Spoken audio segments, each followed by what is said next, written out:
Vamos lá, pessoal. Vamos terminar aqui essa parte de adubação. Agora nós vamos falar de adubação orgânica, né? Só lembrando que no Brasil ainda está muito incipiente as recomendações de adubação orgânicas, né?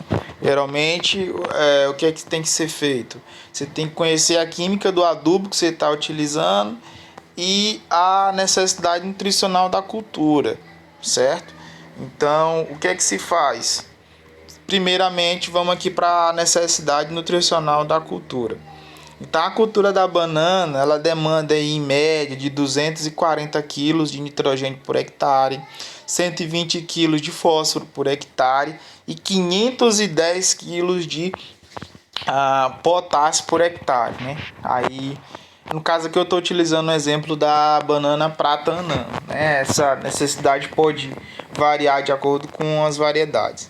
E a gente está trabalhando aqui com valores de nutrientes para a gente ter uma produtividade interessante do ponto de vista econômico, certo? E qualidade de fruto também. E a planta filha, né?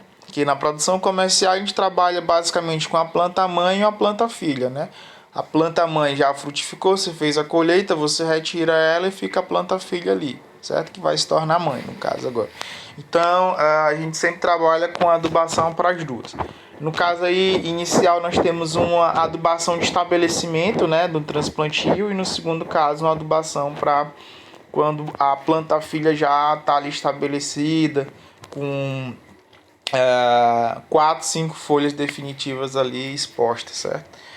Então nós temos aí essa demanda nutricional, certo? E depois a composição química do adubo. E quando eu falo adubo, eu não estou falando de esterco, não estou falando da palha de carnaúba, eu estou falando daquele material já processado, né? Ou por uma vermicompostagem ou pela compostagem, um material estável que já está ali disponibilizando nutrientes, certo? Então, quando eu falar da recomendação, eu estou falando do material já curtido, um esterco curtido, no qual você não consegue nem identificar qual foi a fonte. Visualmente você não consegue identificar se foi caprino, se foi bovino, enfim, se foi cama de frango, que ele já está já não é mais esterco, né? É um adubo, já foi processado. Tá semelhante ali a uma borra de café, né? Um material bem friável, fininho ali, escuro e tal, enfim. Então você tem que conhecer isso daí. Então vamos aqui para frente, né? Só lembrando que um adubo orgânico, eu costumo dizer que não um adubo orgânico é muito mais do que um simples adubo, né? Porque ele tem traz outras vantagens, né? Dentre elas o que? Você vai ter todos os nutrientes essenciais e benéficos ali. Diferente da adubação química, que você tem um adubo nitrogenado, um fosfatado, um potássico, um FTE com micronutrientes, que você vai ter que tomar cuidado com o cálcio e o magnésio para ser fornecido via calcário, e o enxofre para ele estar ali junto com algum dos adubos ou então com o gesso, né? Não, na adubação orgânica já tem todos os nutrientes que a planta que são essenciais para o crescimento e desenvolvimento da planta, né? E os benéficos, né? No caso, quando eu utilizo a palha de arroz no composto, né? Ali está indo silício. O silício ele tem uma série de vantagens para a arquitetura da planta, para a resistência a algumas pragas, certo?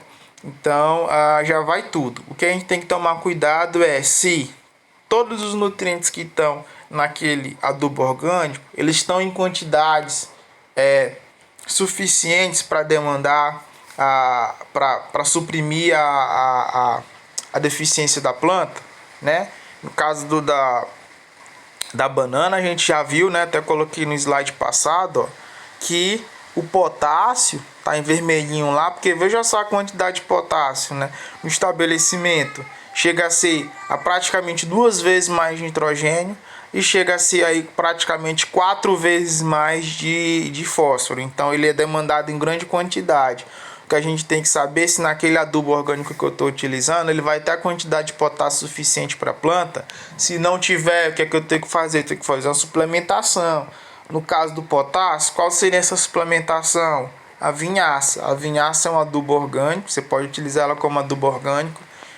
e o teor de potássio dela é muito elevado, então você pode utilizar. Então, quando eu digo que a adubação orgânica vai muito mais do que um simples adubo, porque ela pode ser um condicionador do solo. Ela vai melhorar a biologia, vai melhorar a química e vai melhorar a física do solo, né? Vai melhorar a retenção de umidade, crescimento radicular, enfim. Poder residual.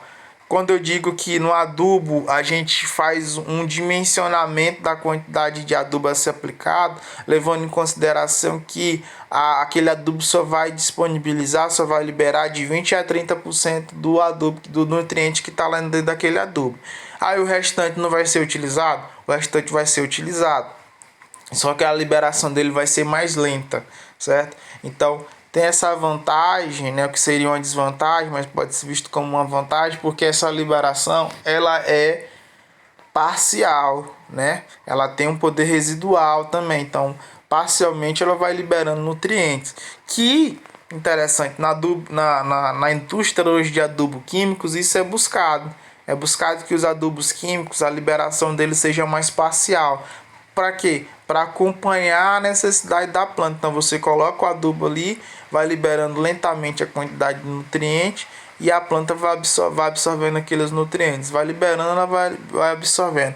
Até também para ter uma redução nas perdas de nutrientes, porque se o nutriente está disponível ali no solo e a planta não começa a absorver ele, né, ele tende a ir para algum lugar, ou ele vai ser lixiviado, ou ele vai ser imobilizado pelo micro-organismo no solo, enfim, né, ou pela planta daninha que vai utilizar ele. Agregar valor. O produto orgânico hoje tem um valor agregado sobre ele, certo?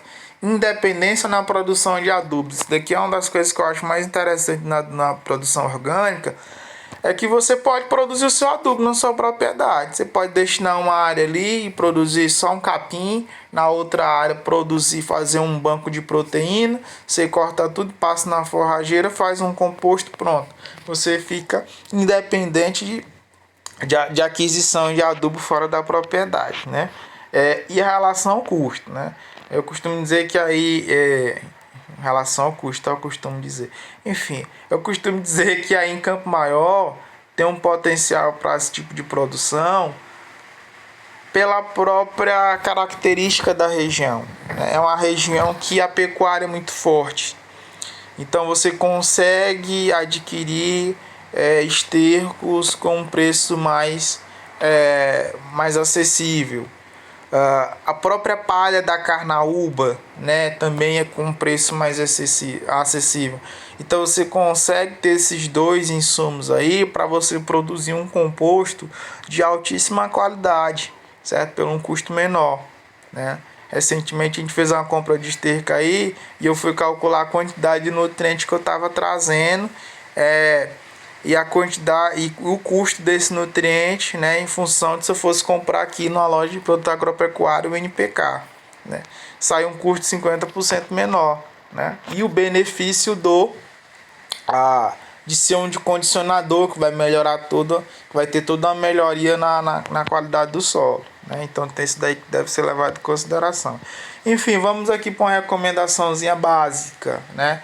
Então é o seguinte, no estabelecimento, 40 litros de esterco bovino curtido, né? Eu tô colocando esterco aqui, né? Mas na verdade deveria ser adubo à base de esterco bovino. É aquele material já descaracterizado como esterco, né? Só lembrando, pelo amor de Deus, não vão lavar esterco não. Essa semana uma aluna me mandou uma mensagem aqui, mandou uma foto de um pé de tomate com deficiência de potássio. Eu perguntei foi que ela utilizou como adubo. Ela utilizei esterco. Aí mostrou a quantidade de esterco, era a quantidade que dava para suprir tranquilamente a necessidade daquela planta. Mas o que foi que aconteceu? Ela lavou o esterco. O potássio ele é um elemento que não se liga a nenhuma molécula na planta, certo? Então, quando o animal ingere o capim, a forragem, né, que ele utiliza lá para se nutrir, parte dos nutrientes o que ele não consegue utilizar vai na excreta dele, tá lá o potássio. Só que como ele não está preso a nenhuma molécula, ainda passou pelo processo de digestão, na hora que você mete a água nele ali, que você lava, ele é o primeiro a ir embora. Então veja só, ela estava utilizando um adubo orgânico que estava pobre em potássio. Por que foi que ela fez? Não, professor, eu lavei direitinho o esterco. Não lava, não se lava. Se deixa úmido e se deixa que naturalmente aquele esterco seja mineralizado, que aqueles nutrientes sejam liberados, que ocorra o processo de decomposição. Então eu coloquei esterco aqui, mas na verdade não é nem esterco, né? É um adubo oriundo de esterco. Até porque se você for pegar 20 litros de esterco, né, ele não vai suprir a necessidade da planta. Porque o que é que acontece? Quando esse esterco ele é decomposto, há uma redução significativa no volume. Então ele diminui ali, a quantidade dele fica bem menor. Então se você for botar esterco, na verdade, se você for colocar 20 litros de esterco, né, quando ele realmente vier a se tornar adubo, na verdade você vai ter 20, vai ter 30, né? Então tem que ser o material já decomposto, certo? Enfim, 20 litros de esterco, de adubo oriundo de esterco, né, na cova, ou então 20 litros de um adubo oriundo aí de uma cama de frango por cova. Por que a metade? Porque basicamente a composição química da cama de frango ela é 2 vezes, ela é o dobro da cama do esterco bovino, certo? E do caprino e ovino, né? Então você acaba colocando a metade. E para a planta filha, 20 litros de adubo de oriundo de esterco bovino, caprino ou ovino, né? No caso da cama de frango, de um adubo oriundo da cama de frango, né? 10 litros. E é o seguinte, só coloquei o composto lá, vai resolver meus problemas nutricionais? Não. É interessante que você trabalhe com adubo verde entre as plantas de bananeira, principalmente nos primeiros meses ali, para ter uma cobertura do solo, né? E depois você incorporar, e aí vai ser uma boa fonte de nitrogênio. Restos culturais, né, da bananeira, que são ricos em potássio, né?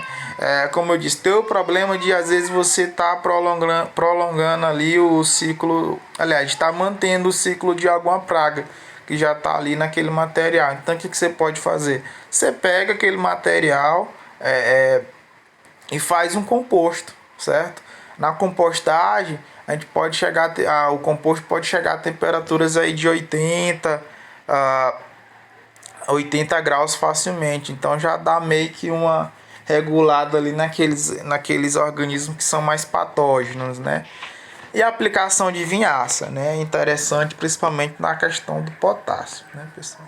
Então aqui no próximo vídeo a gente vai continuar com o espaçamento e as covas e vamos finalizar aí a nossa quarta aula de hoje.